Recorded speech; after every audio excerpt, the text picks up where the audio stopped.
Bienvenue sur Malentendu, ici ça parle de tout sans tabou pour t'informer, t'instruire et te faire réfléchir. Moi, c'est Mal, celle qui te chope ce qu'il faut, ta bestie de l'info. Installe-toi confortablement. Au sommaire, on s'attaque directement avec le film Michael, le biopic du roi de la pop, Michael Jackson, qui sort dans les salles obscures le 22 avril. Ensuite, on s'active sur les journées romaines de Nîmes qui ont lieu du 24 au 26 avril. Et pour finir, on termine avec l'exposition Avant les Nymphéas, Monet découvre Giverny, 1883-1890, au musée des impressionnismes de Giverny, ouverte jusqu'au 5 juillet en Normandie. Allez, c'est parti! Ça y est, le biopic sur le roi de la pop est là. Enfin, dans quelques jours, précisément le 22 avril au cinéma. Réalisé par Antoine Fuqua, le film retrace les débuts de la carrière de Michael Jackson avec les Jackson 5 et son avènement en tant que superstar international. La période couverte va des années 60 au début de sa carrière solo, avec des chansons issues des albums Of the World, Thriller and Bad. La première mondiale a eu lieu à Berlin le 10 avril devant 4000 fans. Mais qui a l'honneur d'incarner le roi de la pop ? Eh bien, c'est Jafar Jackson et le choix fait débat. Il est le fils de Jermaine Jackson, une des sœurs de Michael, et la ressemblance physique est quand même frappante. Pendant 2 ans, il s'est imposé une discipline quasi monastique pour préparer le rôle. À 27 ans, il est chanteur et compositeur depuis ses 12 ans. Bien entendu, pour représenter le vie et le rythme de MJ, le budget est estimé à 155 millions de dollars, ce qui en fait l'un des biopics les plus coûteux du cinéma, contre 52 millions pour Bohemian Rhapsody, le biopic sur Queen. Mais pas que. La production a connu de nombreuses turbulences, entre le tournage retardé à cause de la grève en 2023, puis l'écriture d'une nouvelle fin à cause des incendies de Los Angeles qui a rajouté 22 jours de tournage supplémentaires, et le premier montage qui dépassait les 3h30 avant d'être raccourci, ça promet. Selon Variety, un tiers du film consacré aux ennuis judiciaires de la star a été supprimé. La raison est stupéfiante, les avocats de la succession de Michael Jackson ont découvert une clause dans l'accord avec Jordan Chandler, le premier adolescent à avoir porté plainte en 1993, qui interdisait toute représentation ou mention de ce dernier dans un film. Sa représentation non autorisée a nécessité de nouveaux tournages complets, ce qui fait que le film se concentre surtout sur la relation de Michael avec son père autoritaire, Joe Jackson, et explore aussi sa dépendance aux antidouleurs après son accident pyrotechnique lors d'un tournage publicitaire pour Pepsi en 1984. Mais ce n'est pas le seul souci de ce biopic. Vois-tu, plusieurs personnes se sont clairement opposées au film. Dan Reed, le réalisateur de Leaving Neverland, affirme que le film glorifierait un homme qui a violé des enfants et prétend avoir lu une version du scénario qui discréditerait les témoignages documentaires. Ensuite, Paris Jackson, fille de Michael, a exprimé publiquement son désaccord, déclarant sur Instagram qu'elle avait lu une version du scénario et signalé que cela lui semblait malhonnête, précisant n'avoir absolument pas participé au projet. En revanche, son fils, Prince Jackson, était présent quotidiennement sur le tournage en tant que producteur exécutif, mais les 2 autres enfants, Biggie et Paris, n'ont pas été impliqués. Mais attends, tu te demandes sûrement quelles ont été les premières impressions à la première mondiale à Berlin. Eh bien, la réaction initiale sont majoritairement positive, saluant la performance de Jafar Jackson et de Coleman Domingo, ainsi que la qualité des numéros musicaux.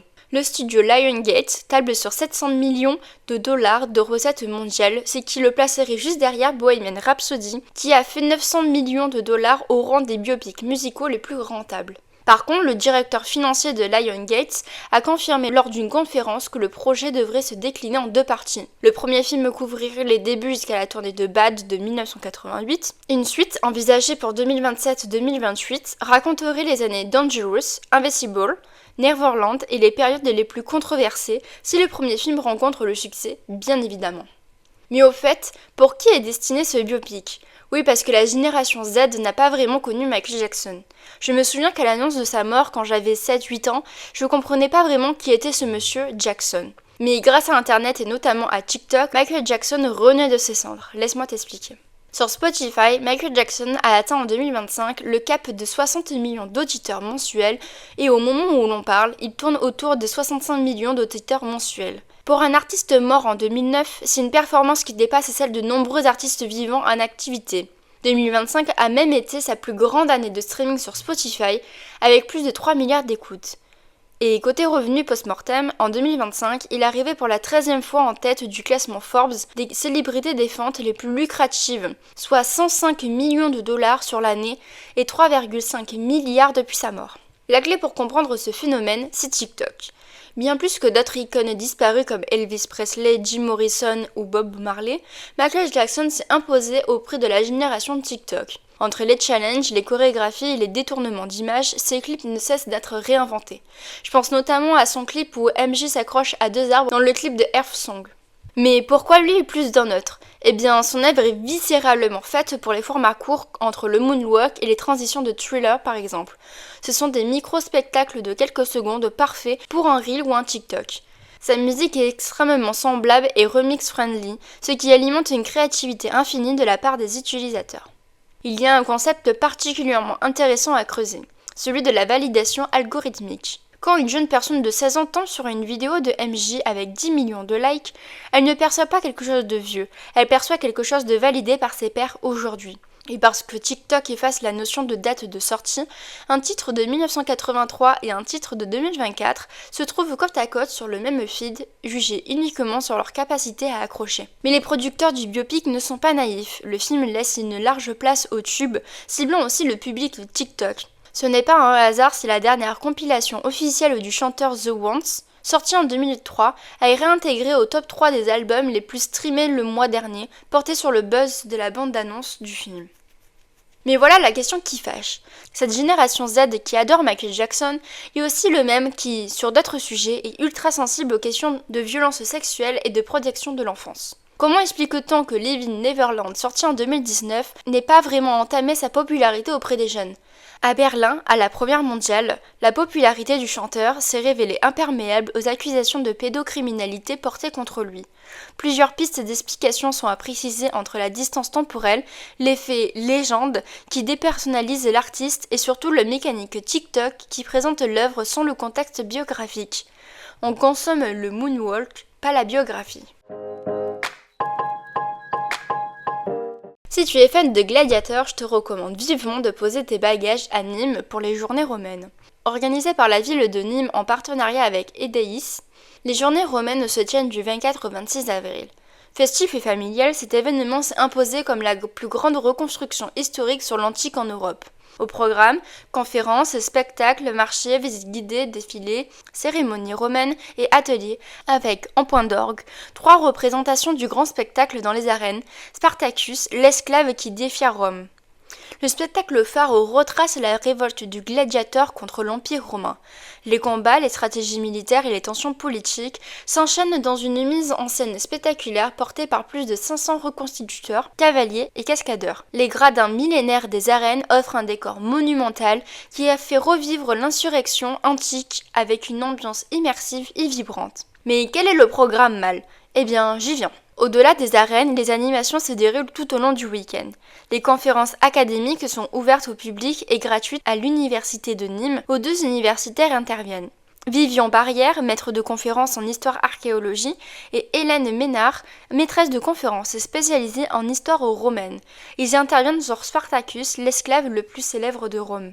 Un jeu de piste est organisé. Nommé l'hommage à Spartacus, ce jeu permet de te mettre en situation. En 72 avant Jésus-Christ, l'armée des esclaves se scinde. Son lieutenant gaulois Crixus et 30 000 hommes affrontent les légions romaines dans la bataille du Monte Gargano. Battus, Crixus et 20 000 esclaves sont tués. Le jeu de piste coopératif permet d'honorer leur mémoire en résolvant des énigmes en 1 heure. Cependant, le véritable Spartacus n'était pas un révolutionnaire proto-marxiste, ni un héros luttant pour la liberté de son peuple. C'était simplement un homme qui en avait assez de l'institution romaine de l'esclavage et qui, un jour, décida de ne plus la subir. Et pourtant, 2 millénaires plus tard, son nom est partout. Les sources antiques montrent clairement que Spartacus s'est efforcé de conquérir la liberté de ses forces en les faisant sortir d'Italie, plutôt qu'en reformant ou en réinversant la société romaine. Autrement dit, il ne voulait pas abattre le système, il voulait juste partir. C'est la postérité qui en a fait un révolutionnaire. Et la période du Moyen-Âge et de la Renaissance l'ignore complètement. La figure de Spartacus reste dans l'ombre jusqu'à la période révolutionnaire en France, où l'esclave de l'Antiquité retrouve la figure d'un héros et occupe de nouveau le devant de la scène. C'est à cette période-là que Spartacus a commencé à être élevé au rang de champion idéalisé des opprimés à partir de cette période. Les représentations de la rébellion étaient profondément influencées par la représentation politique du présent. Des statues de Spartacus apparaissent en France dès 1830. Et figure-toi que Marx lui-même est fan. Dans une lettre en 1861, il écrit en le qualifiant de type le plus épatant de toute l'Antiquité, grand général, caractère noble, véritable représentant du prolétariat antique. Pendant la Première Guerre mondiale, Rosa Luxembourg et Karl Liebknecht reprennent le nom du révolutionnaire romain quand ils créent leur mouvement clandestin à l'origine du Parti communiste allemand. Rosa Luxembourg sera assassinée en janvier 1919 lors de l'écrasement de cette commune de Berlin, faisant d'elle une nouvelle Spartacus.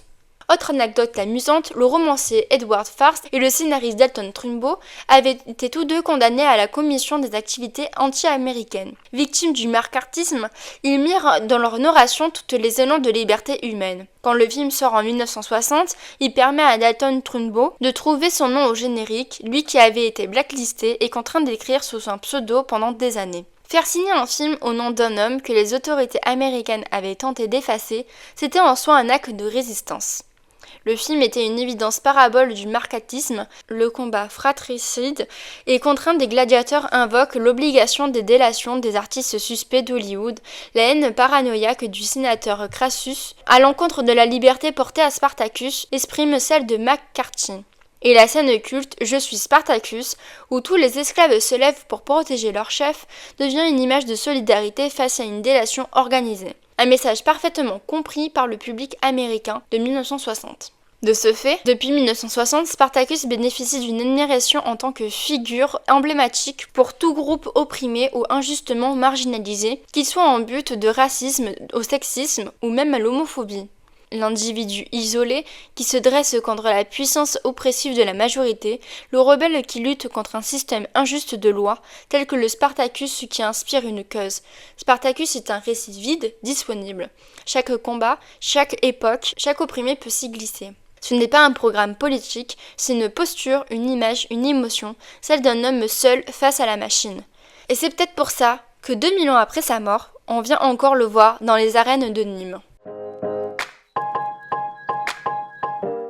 2026 est une année exceptionnelle consacrée au centenaire de la mort de Claude Monet, décédé le 5 décembre 1926. Toute la France s'est mobilisée. Plus de 100 manifestations rythment l'année en Normandie et en Île-de-France entre des expositions, des balades, des croisières, des conférences et des spectacles. Le vernissage de Giverny a lieu le 27 mars dernier et a été marqué par la présence du Premier ministre Sébastien Lecornu et de la ministre de la Culture Catherine Pégard, tous deux normands. Le parti pris tient en geste, ramener les tableaux là où Monet les a peints. Le musée se trouve à quelques pas de la maison du pressoir. Le visiteur contemple une toile dans les salles, puis sort et reconnaît le même paysage depuis le jardin ou les fenêtres. C'est une expérience unique au monde. Ces premières années givernoises n'avaient jamais fait l'objet d'une exposition qui leur soit entièrement dédiée. C'est une première absolue. Laisse-moi t'expliquer le déroulé de l'affaire. Monet s'installe à Giverny le 29 avril 1883 à 43 ans et traverse une période chaotique. Ses toiles se vendent mal et de ce fait, il manque d'argent. Après un intermédiaire décevant à Poissy, il s'installe avec ses 2 fils et sa compagne Alice de Hochedé et les 6 enfants de cette dernière dans une maison appelée Le Pressoir, suffisamment grande pour accueillir la famille recomposée.